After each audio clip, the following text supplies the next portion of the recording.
Hi again, Anthony Robinson here, the Healthy Heart Coach, and today I want to talk to you about some commonly held misconceptions regarding red meat, saturated fat, and cholesterol's role in the development of heart disease. Now, if you've been alive for more than a few decades, you've undoubtedly heard the alarming warnings that you should avoid eating red meat, saturated fat, and cholesterol because they're all going to give you heart disease and eventually kill you. Well, I am sorry to disappoint you, but that's just plain BS, bad science.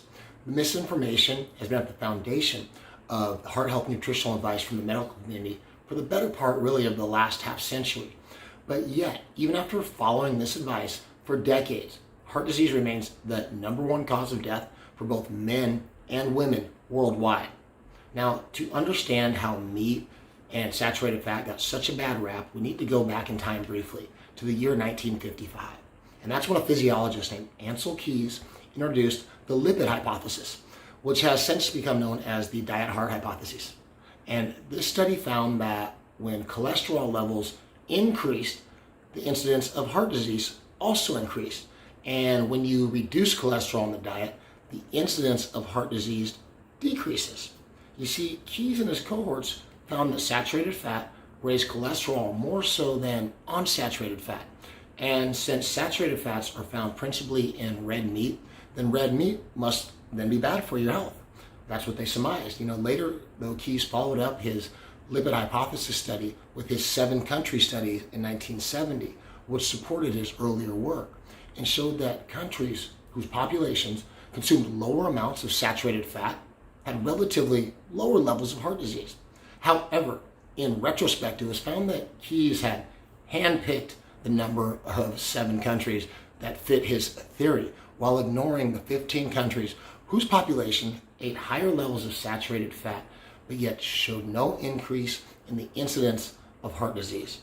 A later 42-country study that was conducted in 2016 found absolutely no correlation nor causation associated between heart disease and saturated fat. However, despite the scientific shortcomings of key studies, they became the foundation of the nutritional advice of the mainstream medical community, including the American Heart Association for the past 64 years. According to the American Heart Association's website, and I quote, "Eating foods containing saturated fats raises the levels of cholesterol in your blood, and high levels of LDL cholesterol in your blood increases your risk of heart disease and stroke." Now, the problem with that statement and the accompanying dietary advice and recommendations which followed is that the real research did not support Keys' assertions. For example, the famous Farmington Heart Study showed that while LDL cholesterol is associated with heart disease, HDL cholesterol, which increases when we consume saturated fat, actually decreases our risk of heart attack. Moreover, there was another study that examined almost 250,000 people, 250,000 people, who had been admitted to hospitals for a heart attack. You know what they found? That nearly 75% of those had LDL levels that were low or optimal under the current cholesterol guidelines.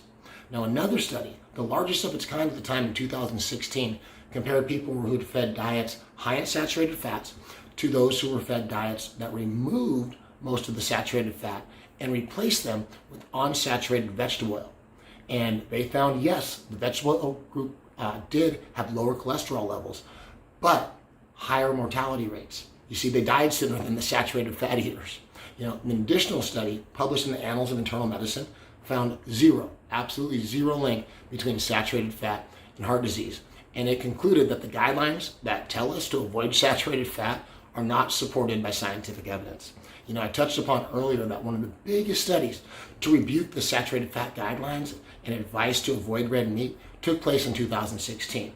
And researchers analyzed data over a 16-year period from 42 countries that looked at the link between the foods that people consume and the levels of heart disease in those countries. And they found no link between saturated fat and heart disease.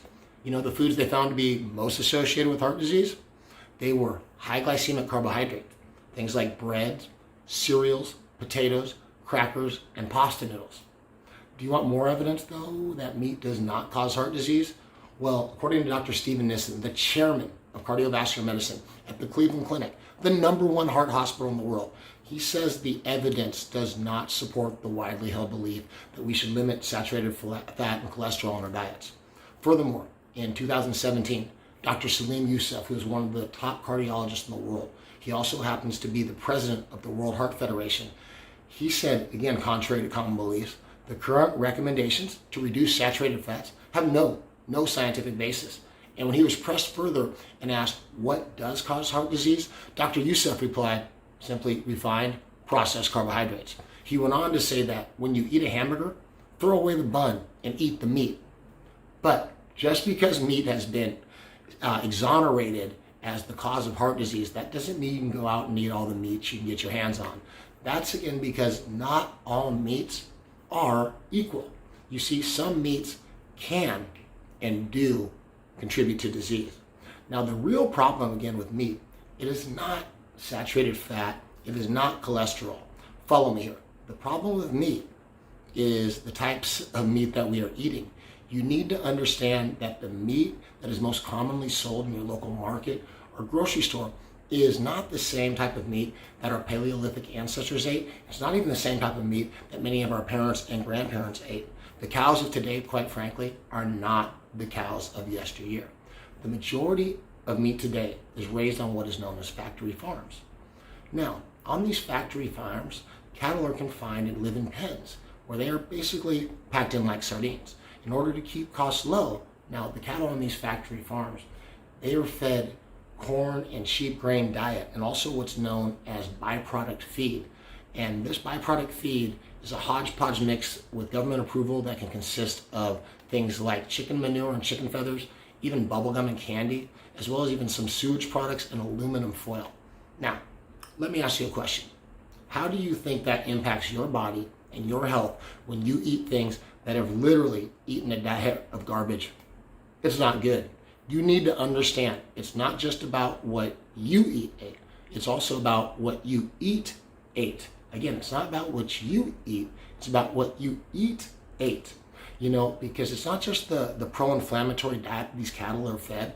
These animals are often filled with both hormones that are both natural and synthetic versions of estrogen, progesterone, and testosterone to increase their size in efforts to get as much yield as possible when the cattle is butchered or taken to butcher. Now, opponents to hormones used in meat point to studies that show these growth hormones can be linked to everything from, yes, heart disease, as well as early onset puberty in children, increasing incidence of twin birth, reproductive problems, breast and uterine cancers, as well as developmental problems with children. Now, when these cattle are raised in these confined spaces, subsisting on a crap diet, that makes these animals more susceptible to disease, to infection. And because of this, factory farm animals are also fed large amounts of antibiotics. Nearly 80% of all antibiotics in the US are used in cattle and poultry production. And what happens though when you eat an animal that is filled with these antibiotics? Well, scientists tell us that it can lead to humans becoming antibiotic resistant. And this occurs when bacteria develop the ability to defeat the drug that is designed to kill them. You know, when bacteria become resistant, antibiotics can't fight them and the bacteria multiply. So, if you want to eat meat, which I highly advocate for, you need to stay away from the factory farm meats and choose organic grass-fed meats instead.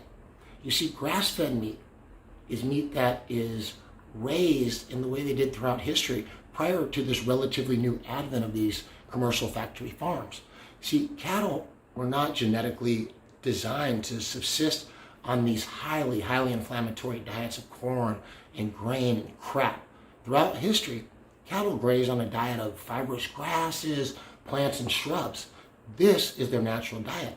And when raised organically, without antibiotics and hormones, and allowed to eat like they should, while they're able to roam outside as opposed to being confined to pens as they are in these factory farms, this produces a healthy head of cattle like our ancestors have eaten for over 10,000 years of human history without developing these incidents of heart disease or cancer or other diseases associated with eating meat.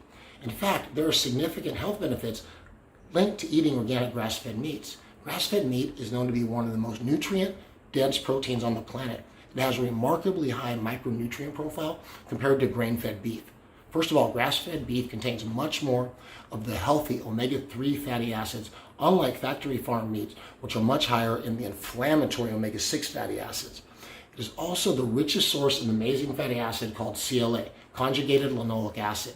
Now, CLA has many known health benefits, including the regulation of fat by the body. It also assists the body using fat as energy and prevents the decrease in the metabolic rate, which is usually associated with the decrease in caloric consumption.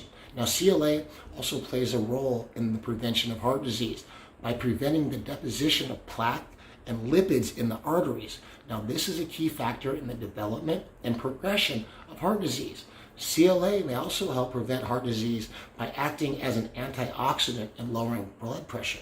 Now, additionally, CLA has also been shown to prevent cancer cell formation and progression according to studies from Cornell University and the National Academy of Sciences. In just 1 8-ounce grass-fed piece of steak, you're going to get an amazing amount of nutrients. Now, another reason to eat grass-fed meat is because animal protein is frankly the single best source of protein, and it is the only natural source of vitamin B12. Protein is a critical macronutrient, and it must be consumed daily because our bodies don't store protein the same way that they store fat and carbohydrate.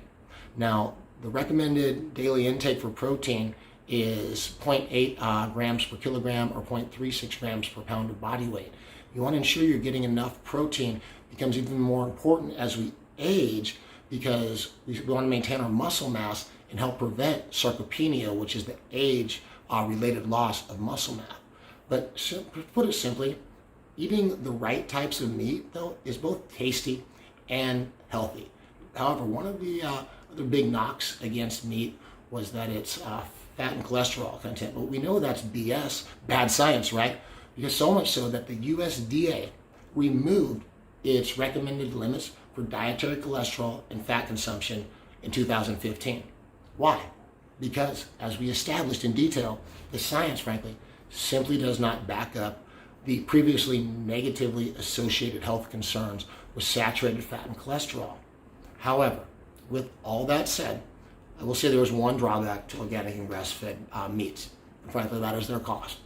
The cost of raising organic and grass-fed meats are much higher to the farmer and the producers.